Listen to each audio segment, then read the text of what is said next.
Screw it, I'm done gatekeeping. I'm literally gonna give you every single piece of information that I can about the game of baseball. Not just hitting and throwing and your mechanics, literally everything down to the person that you can become through this sport. And after 7 years of college baseball, which is a whole nother story, and training multiple professional hitters, numerous college and high school hitters, this is everything that I can possibly give you to become the best baseball player that you can be.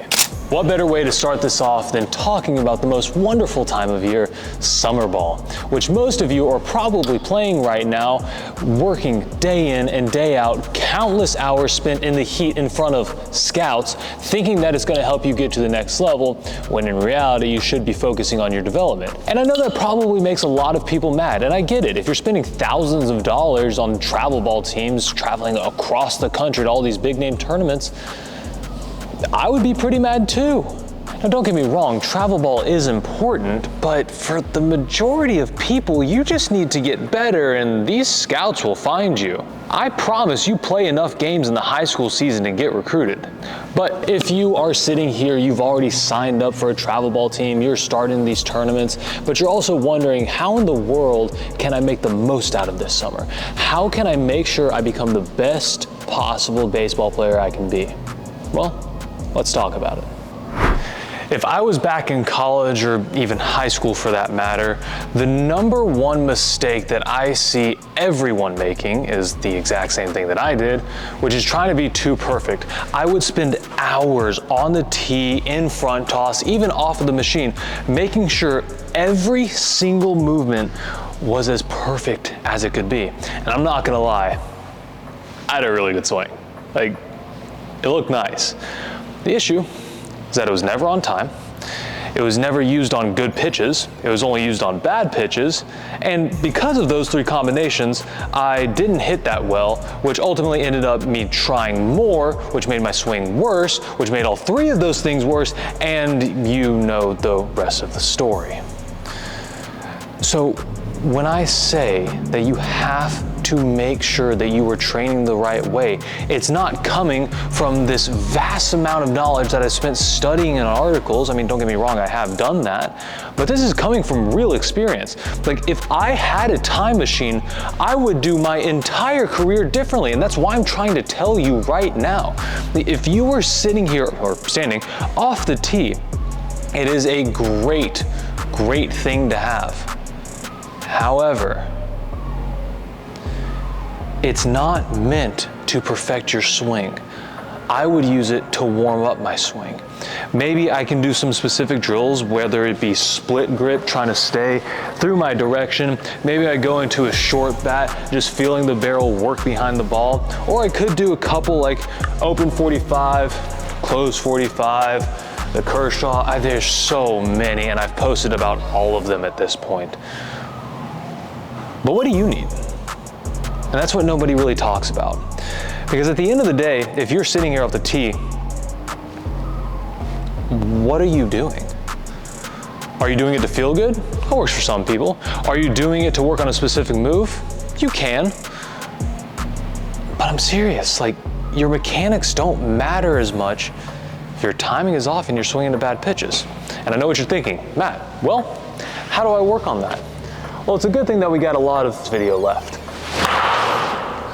What I actually spend most of my time on has nothing to do with the batter's box. Actually has everything to do in the weight room. And usually this is where I would do some like cool little montage of us transitioning to the weight room, and there's a full-fledged weight room in this facility being built out, but it's not ready yet. So you might as well go ahead and subscribe, not only so you can see the weight room being built, but so you can get more videos like this. Now, when you are in the weight room, most of you have been told that you need to do some sort of bodybuilder style workout, which is funny because not a lot of baseball players look like bodybuilders. Even Aroldis Chapman, like, dude's kind of jacked, right? Still doesn't look like a bodybuilder, and he throws 105. So why should you be in the gym hitting arms, shoulders, then doing an ab and leg day, and then going back to do shoulders and traps? It's stupid. Here's what you need. 4 days a week upper, lower. But even more specific than that, we're gonna go upper strength, so lower rep, higher weight, lower power / speed, where you decrease the weight and you are moving this as fast as you possibly can. We're gonna take a day off, usually like a Wednesday, which, by the way, it's not a true off day, but we'll get to that in a second. But when we go back to upper, now it's upper speed and power. Same philosophy, moving it as fast as you can, trying to fire the muscles as fast as possible. And then we end with lower strength. Now, technically speaking, you can kind of vary those a little bit, but at the end of the day, that's what you need to do. And then if you're somebody who can really take on an extra level of training, like their body is primed for it, you've been in the gym for years, you can add in a 5th day, which is an accessory day, where you're doing a, I don't want to say light, but more rotational work, a lot more mobility, really opening up the body using weights. Now, this entire thing started off with summer ball training. And one of the worst parts about it is you're destroying your body on the field, getting completely dehydrated, and yet you're still expected to go train 4 days a week. I get it, it's hard. And that's where nutrition comes into play, because another mistake that I made was just kind of eating whatever I wanted to. And I wasn't fat, but I thought I was.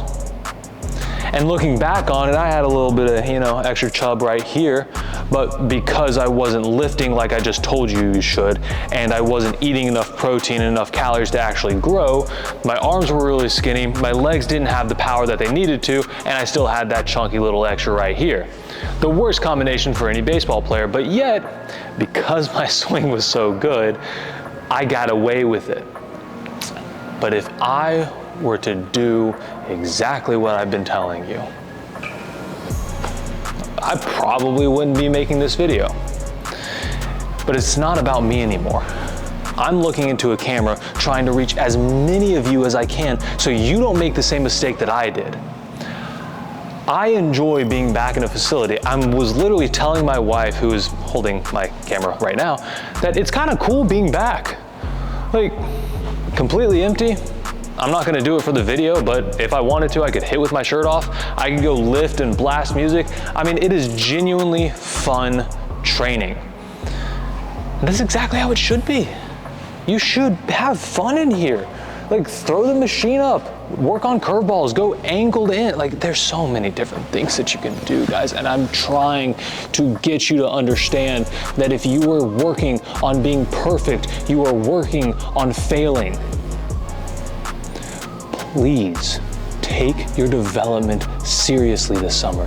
Playing games is good, getting at bats are good, but it is not the only thing you should be doing. I'm gonna keep posting videos like this.